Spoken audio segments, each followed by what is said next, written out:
Today's pronoun of the day is lost, losts. And you might be thinking, well, why do these kind of sound sad? Well, sometimes people who use neopronouns do feel lost. You know, the irony is all lost on me. Something is wrong here. Dead giveaway. Dead giveaway. Charles, thank you very much. Dead giveaway. Tell me you know the difference between gay and queer without telling me you know the difference between being gay and queer. And yeah, we're about to piss a lot of people off. Welcome to another LGBT Damage Control with your favorite non-leftist lesbian, me, Ariel. If you're new here, make sure to subscribe. One of my favorite videos this week, and it is a perfect start to this video, is the video of the older lesbian that Matt Walsh covered. I don't understand what is so hard about correcting other people. I'm so sorry I fought for gay rights. I'm so sorry for all the pain and suffering I went through. Had I known y'all were going to take it this far, I wish I could go back in time and not fight for gay rights and just live a nice, quiet, silent life on my own. She's right. Obviously, gay people did not fight for this nonsense. But that is the big difference between being an actual homosexual and calling yourself queer. Queer. Which, if you actually took the time to ask older as in like over the age of 30, lesbian, gay, bisexual, transsexual people, they don't like the term queer. Queer used to mean weird. Wait a second, it kind of actually still means weird. Homosexuals and transsexual people, even bisexual people, fought for their right to be integrated into society, right? Peacefully, right? We're just like you, for the most part, besides this one little thing. And girl, that is not what we're seeing right now. In fact, none of this even smells right. Unlike my favorite scent company, Scentbird. And yes, they are sponsoring this video. Scentbird is a fragrance subscription that lets you choose new designer fragrances every month to try just for $17. It's super affordable. You can skip or pause your membership at any time, and you get to pick which ones you want to try out for that month. These are the ones they sent me this month. They have over 700 designer fragrances with brands like Prada, Gucci. With each fragrance, you get a 30-day supply in these little vials.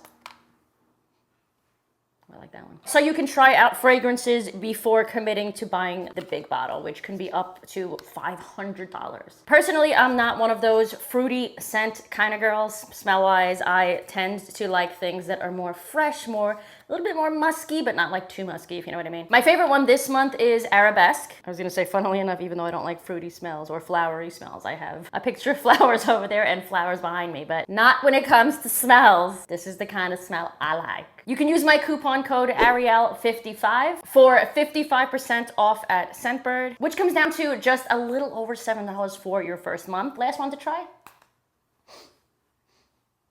See, that one's nice, but not as nice as this one. This is my favorite. They are available in the US and Canada, so go and check them out and support brands that support your morals and this channel. Link in the description below. Just in case you guys didn't already know, these are all the ways you can be queer today. I asked you guys on X, and these are the responses you gave me. You had me dying. Looks like somebody fell into a tackle box. The excessive piercings, septum ring obviously is a must. Usually sunphobic privileged white people with pasty pale appearance, similar to freakazoid deep sea fish void of color, narcissists, and of course, baristas.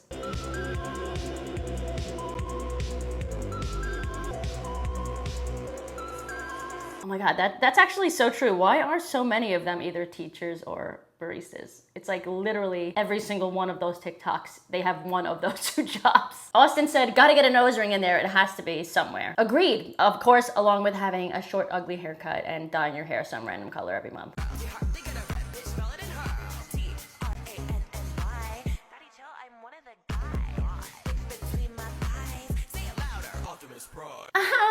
They, them, I'm oppressed now. I use she, they pronouns because gender's fake and I'm not really a woman, but I was raised a woman and I will always be perceived as a woman, and I don't have gender dysphoria or any body dysmorphia when it comes to my parts or gender, but I'm not a girl.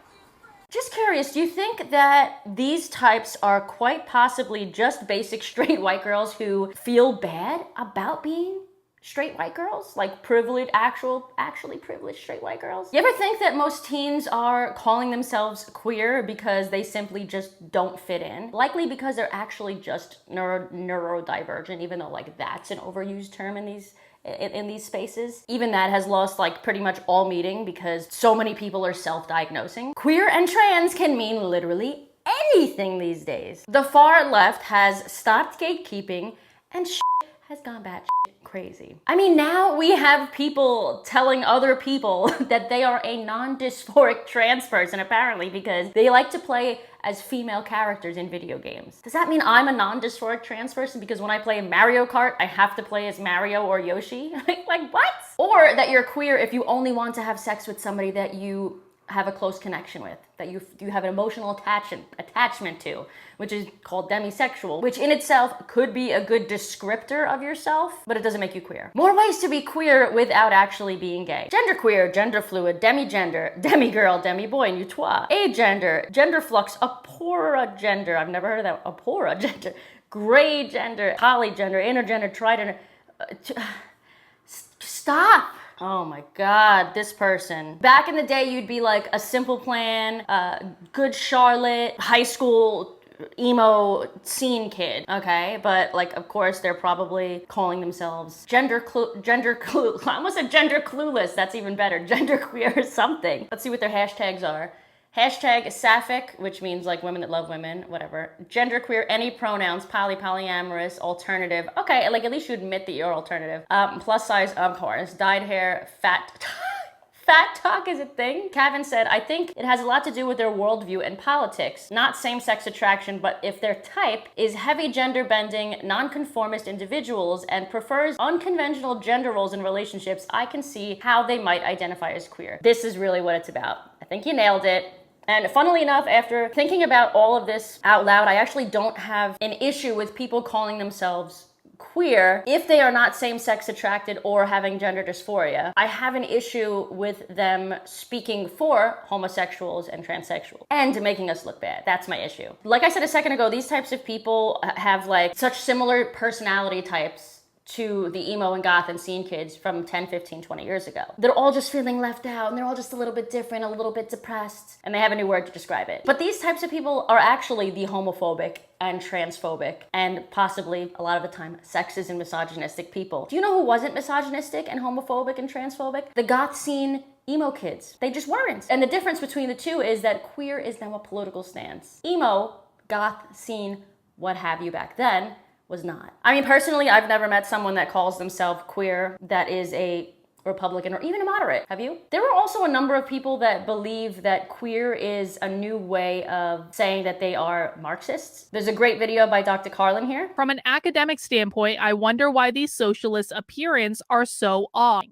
Why might socialist appearances be odd? Part of being queer, exactly. And why are we queering things? Queer has nothing to do with being gay, because there are a lot of gay people in the world that don't consider themselves queer. Queer has nothing to do with being trans. You don't have to be anything to be queer, because queer is not about your sexuality or your gender identity. Queer is only about a far left political ideology that is specifically designed, Ashley, to destabilize the system. Another way to be queer, as I said in the first few seconds of this video, is being lost. This is sad, and I covered it obviously as a joke in the beginning of the video, but it is reality. 1 in 4 people are identifying as queer these days, mostly, you know, kids under the age of 25. And I posted a video about that fact a few weeks ago, and somebody responded to that, and it honestly made my jaw drop. And they said that, isn't it a bit curious that 1 in 4 women are sexually abused? And remember, people that have been abused emotionally, mentally, sexually, physically, whatever, are more likely, of course, understandably so, to feel alone. They're looking for something bigger and deeper to connect with, people, a community, for something to make sense to them. So why not join up with this new ideology, queer? I'm gonna end this video with one more thing that Dr. Carlin said. The 4 goals of the woke left are always and forever the same. Gain as much power as possible, destabilize the system, attack capitalism, usher in their Marxist utopia. When they're destabilizing the system, what they're doing is causing problems. They're going against what the norm in the culture is, specifically to cause problems, which cause people pain. When people have pain, they're going to say, what's going on? This sucks. And then these people come in and say, do you know what your real problem is? It's capitalism. Capitalism is causing all your problems. Why don't we try Marxism instead? And one more by Clarkson. If you are being gay and you're not also doing crime, then personally, I am not gonna clock you as queer. Oh my gosh, whatever will I do? A random man on TikTok doesn't think I'm a slur because I am not a criminal. Wow. Also, I'm not acting gay, I am gay. I understand queer to have a necessary implication that you are in some meaningful way standing in opposition to the status quo, to the prevailing power structures in our capitalist, white supremacist, patriarchal society. No, you're not going to manipulate us with word vomit, okay? And honestly, I'm not sure why my camera cut off the last 15 seconds of this video, so here's 10 seconds of me posing for my thumbnail, as if you guys didn't already know that we do that. And make sure you go and check out Scentbird. They're awesome. Bye!